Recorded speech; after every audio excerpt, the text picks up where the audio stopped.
साहिबल थाना की बड़ी कार्रवाई, 2 अलग-अलग मामलों में 2 ठग गिरफ्तार। ऑनलाइन पशु बिक्री के नाम पर करते थे ठगी। आयुष्मान कार्ड पर सरकार और निजी अस्पताल के डॉक्टरों के बीच नहीं खत्म हो रहा गतिरोध। इंडियन मेडिकल एसोसिएशन ने सरकार पर लगाए डॉक्टरों को परेशान करने के आरोप। आज पानीपत में होगी राज्य स्तरीय बैठक। जम्मू के कठुआ में ढह गया पुल, पानी के तेज बहाव के कारण पुल क्षतिग्रस्त। सहार घाटी पर बने पुल पर यातायात बंद। हेडलाइंस के प्रायोजक पतंजलि गाय का घी, माँ का भरोसा, प्यार से परोसा।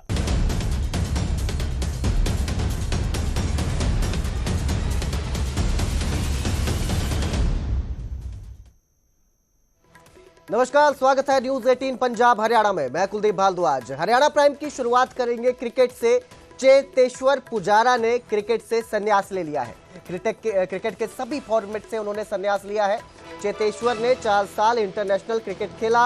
2023 में चेतेश्वर पुजारा ने आखिरी टेस्ट खेला था। तो चेतेश्वर पुजारा ने 103 टेस्ट मैच में 7,195 रन बनाए। चेतेश्वर पुजारा ने टेस्ट करियर में 19 शतक लगाए हैं। 37 साल की उम्र में उन्होंने क्रिकेट को अलविदा कहा है, संन्यास ले लिया है। चेतेश्वर पुजारा ने क्रिकेट के सभी फॉर्मेट से संन्यास लिया गया है। तो 4 साल उन्होंने इंटरनेशनल क्रिकेट खेला है। 2023 में चेतेश्वर पुजारा ने आखिरी टेस्ट मैच खेला था। पुजारा का जन्म राजकोट में हुआ था, गुजरात में जो है, तो तब से वो जो है क्रिकेट खेल रहे हैं। 2023 में उन्होंने आखिरी टेस्ट मैच खेला था। चेतेश्वर पुजारा ने 103 टेस्ट मैच 7,195 रन बनाए हैं। चेतेश्वर पुजारा ने टेस्ट करियर में 19 शतक लगाए हैं। 37 साल की उम्र में उन्होंने क्रिकेट को अलविदा कहा है।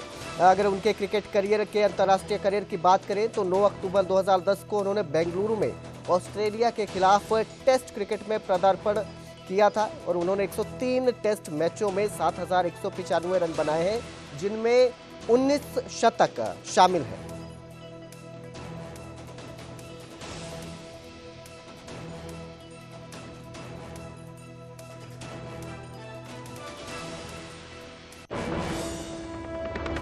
सिरसा के डबवाली में यूथ मैराथन का आयोजन किया गया। सीएम सैनी ने यूथ मैराथन को हरी झंडी दिखाई। युवाओं के साथ सीएम सैनी ने दौड़ भी लगाई। नशे के खिलाफ जन जागरूकता का संदेश दिया गया। मैराथन के मौके पर सांस्कृतिक कार्यक्रमों का भी आयोजन किया गया था। तो खुद सीएम सैनी ने युवाओं के साथ नशे के खिलाफ दौड़ लगाई है। सिरसा के डबवाली में यूथ मैराथन की गई, आयोजन किया गया था इसमें, जिसमें खुद सीएम सैनी शामिल हुए और युवाओं के साथ नशे के खिलाफ दौड़ लगाई। वैसे बोलिए भारत माता की जय। आराम से शाबाश, आराम से बेटा शाबाश। आपका जोश, आपका उत्साह उल्लास है। आप पर पुष्पवृष्टि कर रहे हैं माननीय मुख्यमंत्री महोदय और अन्य नेता। आप हाथ हिलाते रहिए, शाबाश।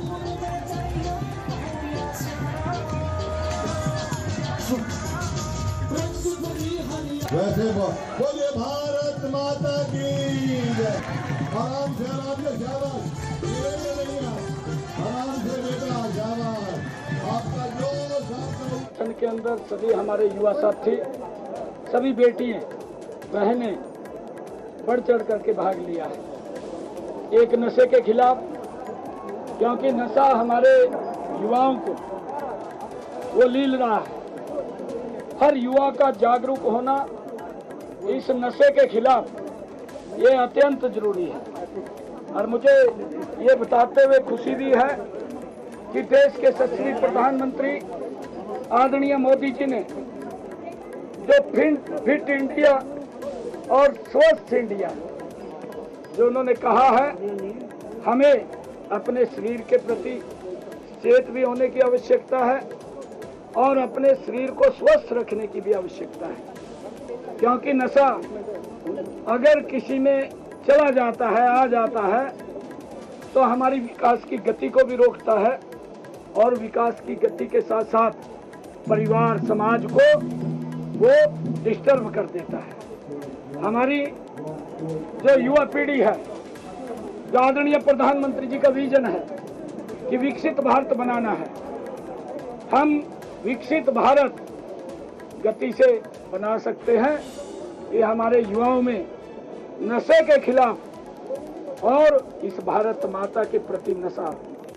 मैं ये अपील भी करना चाहूँगा कि हमें आज संकल्प लेकर के अगर कोई युवा साथी नशे के जंजाल में जकड़ा गया है तो उससे दूरी ना बनाए। मैं माँ बाप से भी ये कहना चाहूँगा कि अपने बच्चों को समय दें और उनके ऊपर ध्यान रखें कि बच्चा कहीं गलत रास्ते तो नहीं जा रहा। अगर कहीं गलत रास्ते जा रहा है तो उसको समझाएं और समझा करके उसको ठीक रास्ते पर लाने का काम करें। लगातार हरियाणा सरकार इस प्रकार के कार्यक्रम, मैराथन हो, साइक्लोथॉन हो, राहगिरी कार्यक्रम हो, ये सब युवाओं के और हरियाणा प्रदेश के लोगों के स्वास्थ्य को ध्यान में रखते हुए हमने ये रखे हैं और इन कार्यक्रमों में लगातार हमारा युवा बढ़ चढ़ करके भाग ले रहा है। और आज जब हम डबवाली के अंदर आए हैं तो यहाँ भी भारी संख्या में युवाओं ने इसमें हिस्सा लिया है। मैं सभी को बहुत बहुत बधाई देता हूँ। हमने डी डिक्शन सेंटर पिछले जब मैं सिरसा में था तो वहाँ पर भी मैंने कहा था हमारे लगभग डी डिक्शन सेंटर पूरे हरियाणा प्रदेश के अंदर, और उसमें हमने जो डी डिक्शन सेंटर्स हैं, हमारा जो हॉस्पिटल है, हॉस्पिटल के अंदर हमने एक वार्ड को रिजर्व किया है। हमारे मेडिकल कॉलेज हैं, मेडिकल कॉलेजों के अंदर भी हमने एक वार्ड रिजर्व किया है। और हरियाणा के अंदर हमने लगभग 165 ये नशा मुक्ति केंद्र ये खोले हुए हैं और जिनमें लगभग 13 जिलों के हॉस्पिटल, मेडिकल कॉलेज, उनके अंदर हमने ये नशा मुक्ति वार्ड ये खोले हुए हैं।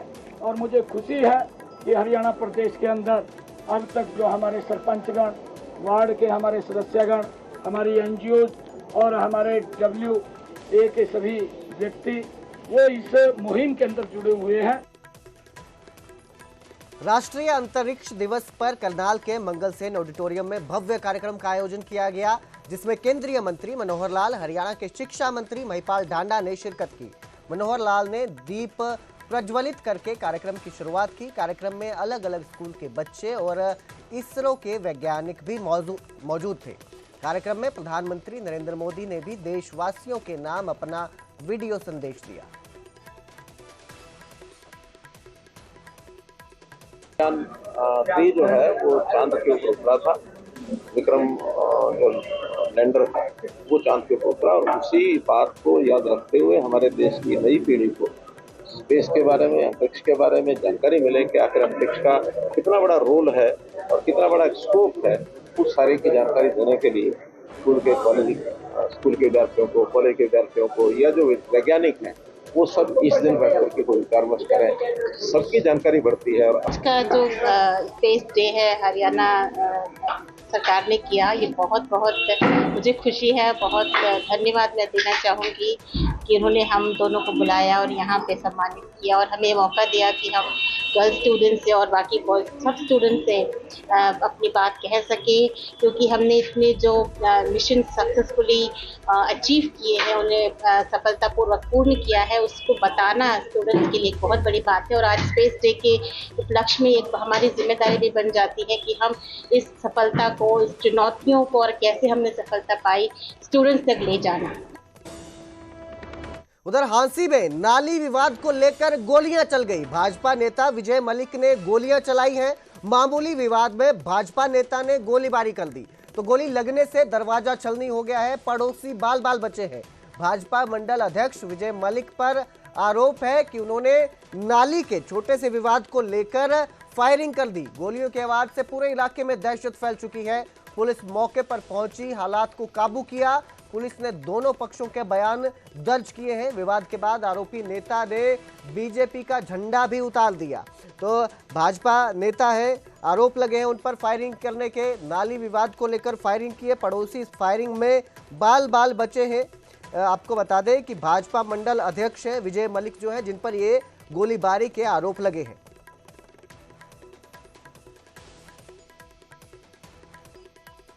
अंदर आके मारने की धमकी थी।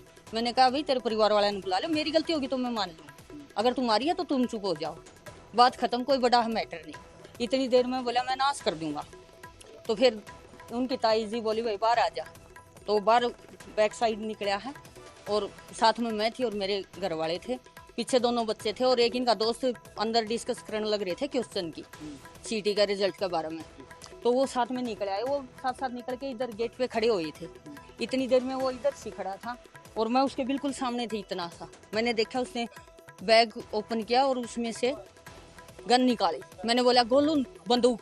इतनी कहते ही मेरे बेटे ने इधर देखा और नीचे झुक गया। इतनी देर में उसने फायरिंग कर दी। यानी कि आपके बेटे के ऊपर? हाँ, मेरे बेटे का नाम लेके किया है और वो यहाँ से जाते वक्त भी ये बोल के गया है कि मैं पूरे परिवार को खत्म कर दूंगा। आगे जो भी स्टेटमेंट मिलेगी उसके अनुसार गिरफ्तारी हुई है। न्यू साइबर थाना की बड़ी कार्रवाई सामने आई। 2 अलग अलग मामलों में 2 ठगों को गिरफ्तार किया गया है। ऑनलाइन पशु बिक्री के नाम पर ये ठगी करते थे। फर्जी सिम और मोबाइल से ठगी करने वाले गिरफ्तार कर लिए गए हैं। तो नूह पुलिस ने छापेमारी कर 2 साइबर ठग पकड़े हैं। आरोपी तारीफ से मोबाइल और फर्जी दस्तावेज बरामद हुए। मांडी खेड़ा बस अड्डे से आरोपी वसीम गिरफ्तार किया गया। आरोपियों से कई सिम कार्ड और मोबाइल फोन मिले हैं। गिरफ्तार साइबर ठगों को अदालत ने जेल भेज दिया है। पुलिस अपनी कार्रवाई कर रही है। इनके साथ और कितने लोग शामिल हैं, इसको लेकर पूछताछ जारी है।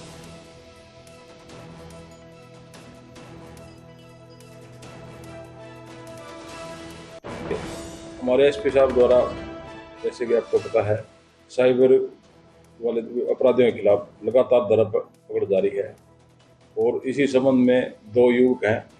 एक है तारीफ जो टुडला का रहने वाला है, एक वसीम है जो केडली कला का रहने वाला है। दोनों को अलग अलग जगह से हमारी साइबर पुलिस स्टेशन द्वारा काबू किया गया है। तो ये दोनों सेम मोडस ऑपरेंडी बना रहे थे और ये जो जैसे पशुओं के, जब गाय भैंसों के जो वीडियो वगैरह अपलोड करके सोशल मीडिया के माध्यम से लोगों को ठगने का काम करते हैं, जबकि वास्तविक रूप में उनके पास ऐसी कुछ उपलब्ध नहीं था। तो दोनों को गिरफ्तार कर लिया गया है तो उनके खिलाफ नियमानुसार कार्रवाई की जाएगी। और अब जिक्र करनाल के सरकारी स्कूल में बच्चियों से छेड़छाड़ करने के मामले का, जिसमें अब आरोपी हेडमास्टर को गिरफ्तार कर लिया है। पोस्को एक्ट में आरोपी हेडमास्टर को जेल भेजा गया है। 10 नाबालिग बच्चियों ने हेडमास्टर पर गंभीर आरोप लगाए थे, छेड़छाड़ करने के आरोप लगाए थे, जिसके बाद मास्टर की तलाश की जा रही थी। अब इस मास्टर को गिरफ्तार कर लिया गया है। कोर्ट में पेशी के बाद आरोपी हेडमास्टर सलाखों के पीछे भेज दिया गया है। CWC काउंसलिंग में बच्चियों ने हैरान करने वाले राज खोले थे। आपको बता दें कि हेडमास्टर के खिलाफ एक बच्ची ने शिकायत दर्ज की थी। परिजनों को बताया था कि मास्टर छेड़छाड़ करता है, जिसके बाद परिजनों ने शिकायत दी और जब पूछताछ की गई तो 10 बच्चियां और खड़ी हुई जिन्होंने छेड़छाड़ के आरोप लगाए, जिसके बाद हेडमास्टर फरार चल रहा था और अब आरोपी हेडमास्टर को गिरफ्तार कर लिया गया है।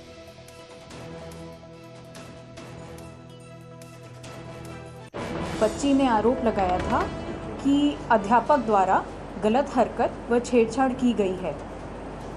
बच्ची के मैजिस्ट्रेट के सामने बयान कराए गए थे और CWC की काउंसलिंग भी कराई गई थी। काउंसलिंग के दौरान ये सामने आया कि अन्य बच्चों के साथ भी ऐसा हुआ है। CWC की टीम व पुलिस की टीम मौके पर पहुंची और बच्चों की काउंसलिंग की और फिर CWC की कंप्लेंट पर ही कल एक मुकदमा और दर्ज किया गया था और आरोपी को कल गिरफ्तार कर लिया गया था और आज माननीय न्यायालय में पेश कर दिया गया है। मैम, कितने दिन के न्यायिक हिरासत में भेजा है पुलिस ने? अभी जुडिशल कस्टडी में। और क्या क्या आरोप है इस जो आरोपी हेडमास्टर है या हेड टीचर है उसके ऊपर? यही है कि गलत हरकत और छेड़छाड़ के आरोप। तो वहीं प्रदेश में आयुष्मान कार्ड पर 18 दिनों से इलाज बंद है। 655 अस्पतालों ने इलाज बंद रखा है।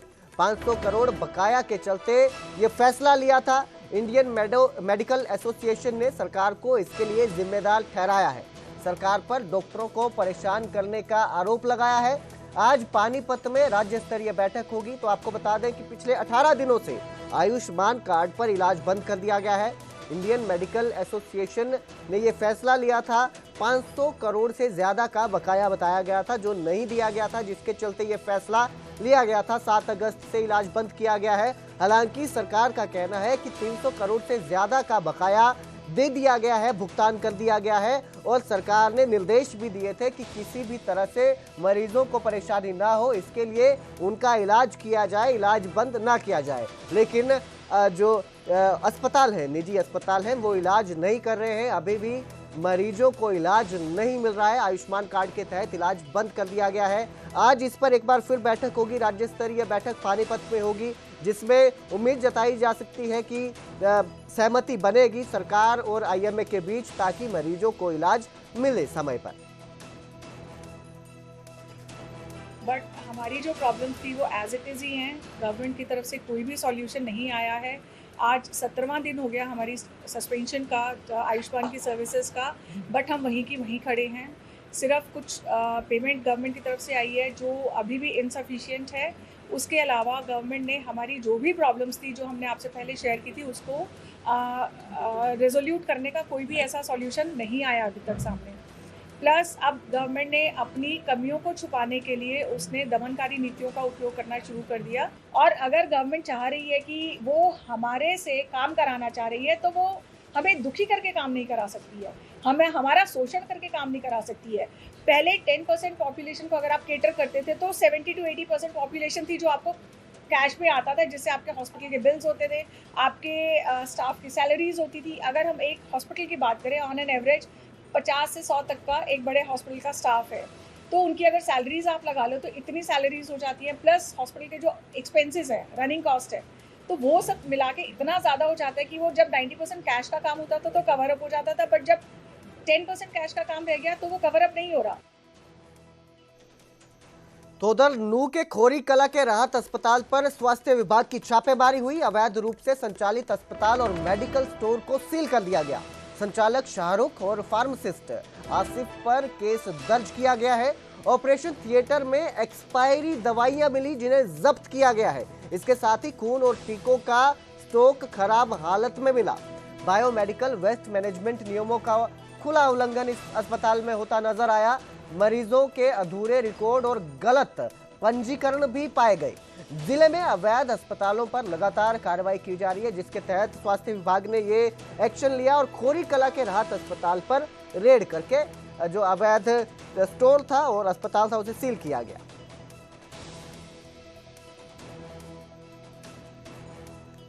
शिकायतें आ रही थी कि तावड़ू में खोरी चौक पर, चौकी के जस्ट पास एक राहत हॉस्पिटल है, वहाँ पर इलीगल काम होता है। दवाइयाँ मतलब जो दवाइयाँ यूज होनी चाहिए वो भी यूज हो रही हैं, जो कि संदिग्ध हालत में थी। उसके बाद इलाज प्रॉपर नहीं हो रहा, मरीजों को पूरी सुविधाएं नहीं दी जा रही हैं।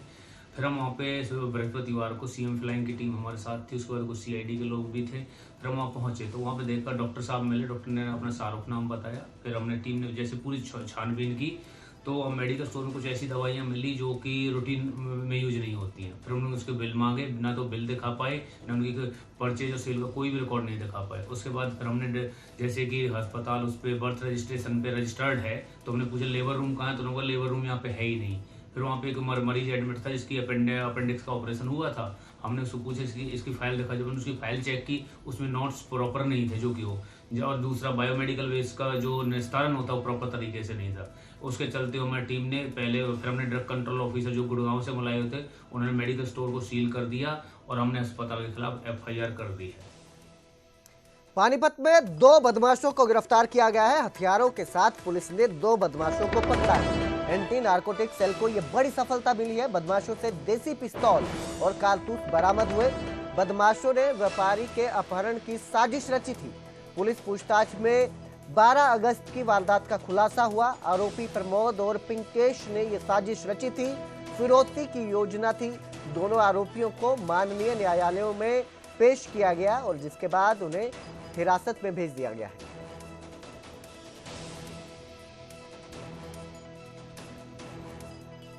वारदात को अंजाम देने की फिराक में घूम रहे 2 युवकों के मंसूबों को नाकाम करते हुए उन्हें काबू किया है, जिनके पास से अवैध हथियार बरामद हुए हैं। इस संबंध में थाना समालखा में मुकदमा दर्ज किया गया है और जब टीम के द्वारा इनसे गहन पूछताछ की गई तो आरोपियों के द्वारा खुलासा किया है कि उन्होंने 12 अगस्त को मॉडल टाउन में एक व्यक्ति व्यापारी जो अपने सैर पे निकले थे तो उसके साथ मारपीट करके अपहरण करने का प्रयास किया था। भिवानी सिविल लाइन थाना पुलिस को बड़ी कामयाबी मिली है। बुजुर्ग महिला की चेन तोड़ने वाले आरोपी को दबोच लिया है। 20 अगस्त की घटना है। अब आरोपी पकड़ में आया है। किराए के लिए मकान पूछने के बहाने वारदात को अंजाम दिया गया था। पुलिस ने आरोपी से चेन और बाइक बरामद कर ली है। आरोपी ने आर्थिक तंगी के चलते चेन स्नैचिंग की थी ऐसा बता रहा है, लेकिन आर्थिक तंगी के चलते क्या स्नैचिंग करना बनता है? ये अगर आप आर्थिक तंगी से जूझ रहे हो तो स्नैचिंग करनी चाहिए। फिलहाल आरोपी जो भी कहे, वारदात की है, अपराध है, चेन स्नैचिंग की है, जिसे अब पकड़ लिया गया है।